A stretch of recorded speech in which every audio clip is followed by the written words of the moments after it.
السلام عليكم.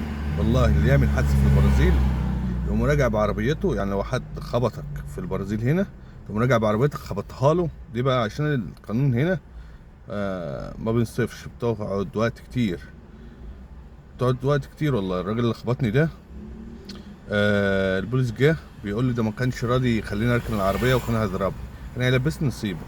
تمام. البوليس بيقول لي انت تتصل بالبوليس بس، مالكش دعوه بيه، ده ممكن يعمل لك قضيه وبتاع. طب وايه الحل دلوقتي يا جدعان؟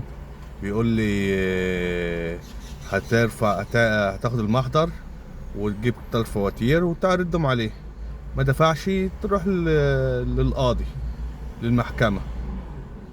اللهم صل على النبي. بعد ما تروح المحكمة حلني بقى سنتين 3 4.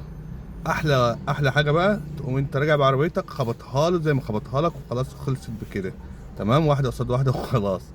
فاهمين؟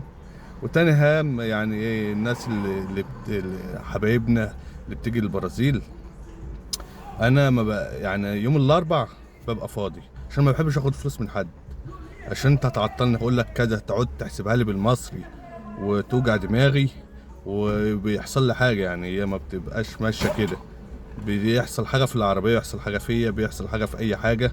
تمام. عشان كده انا ما بحبش اخد حد، يعني الا يوم الاربع بعمل له فري اللي هو من غير فلوس خالص.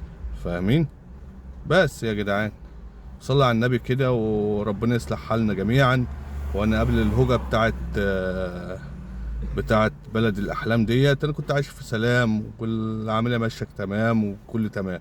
بعد الهوجة دي بقى عمرو عمرو عمرو قرفتوني، والله قرفتوني. تمام. السلام عليكم.